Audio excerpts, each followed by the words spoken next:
حضرت مولانا فضل الرحمان صاحب انہوں نے جو ابھی تقریر کی ہے اور جامعۃ الرشید کے حوالے سے کچھ الزامات لگ رہے ہیں، پبلک کی طرف سے بھی آ رہے ہیں، علماء کی طرف سے بھی آ رہے ہیں کہ جامعۃ الرشید ہمیشہ ایک الگ ہی پالیسی پہ چل رہا ہوتا ہے، علماء کے اتحاد کا حصہ کیوں نہیں بنتا، جس کی وجہ سے جامعۃ الرشید کو درباری ملا، اسٹیبلشمنٹ کے لوگ، یہ سب کچھ کہا جا رہا ہے اور آپ کے سامنے ہے میڈیا پہ جو کچھ ہو رہا ہے۔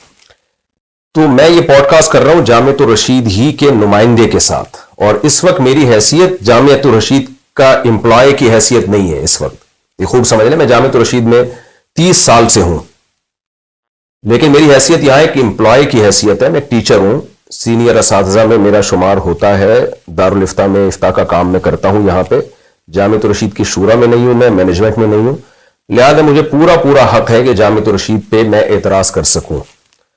تو اور میں نے پھر جامعۃ الرشید کے نمائندے سے رابطہ کیا، عثمان یوسف صاحب جو مفتی عبدالرحیم صاحب کے بھی، حضرت مفتی عبدالرحیم صاحب کے بھی اسسٹنٹ ہیں، جامعۃ الرشید کے ترجمان بھی ہیں۔ میں نے کہا بھائی میں آپ سے نیوٹرل ہو کے، اور اگر آپ مجھے حضرت مولانا فضل الرحمان کا نمائندہ سمجھ لیں، انہوں نے نہیں بنایا مجھے نمائندہ، لیکن اگر سمجھ لیں تو مجھے اس پہ بھی کوئی اعتراض نہیں ہے۔ میں چپتے ہوئے آپ سے 2 اور 2 4 کی طرح کچھ سوالات پوچھوں گا۔ یہ پوری قوم بے وقوف نہیں ہے، یہ پوری قوم اور سارے علماء جو آپ کے خلاف ہو گئے ہیں، ہم یا تو ان علماء کے ساتھ ہو جائیں یا جامعۃ الرشید کے ساتھ ہو جائیں۔ تو میں کیوں جامعۃ الرشید کے ساتھ ہوں اگر وہ سارے علماء کے خلاف پالیسی چل رہی ہے؟ تو مجھے بھی آپ نے مطمئن کرنا ہے، ورنہ میں جامعۃ الرشید چھوڑ دوں گا، سیدھی سی بات ہے۔ تو مفتی عبدالرحیم صاحب بھی ہمارے لیے قابل احترام ہے، لیکن اور میرے پیر و مرشد بھی ہیں، لیکن ہم نے کلمہ اللہ رسول کا پڑھا ہے۔ ایسا نہیں ہو سکتا کہ سارے علماء کو چھوڑ کر میں حضرت مفتی عبدالرحیم صاحب ہی کے ساتھ چمٹا رہا ہوں۔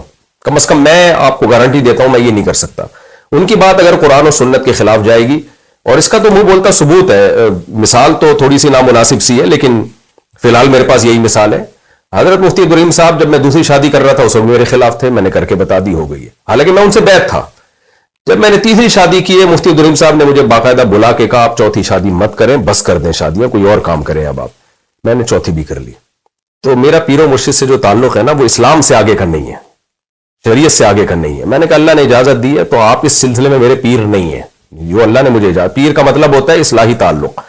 تو اس لیے مجھے یہ نہ سمجھا جائے اس پوڈ کاسٹ میں کہ میں نے لازمی مفتی عبدالرحیم صاحب ہی کو فیور کرنا ہے یا حضرت مولانا فضل الرحمان صاحب ہی کی مخالفت کرنی ہے۔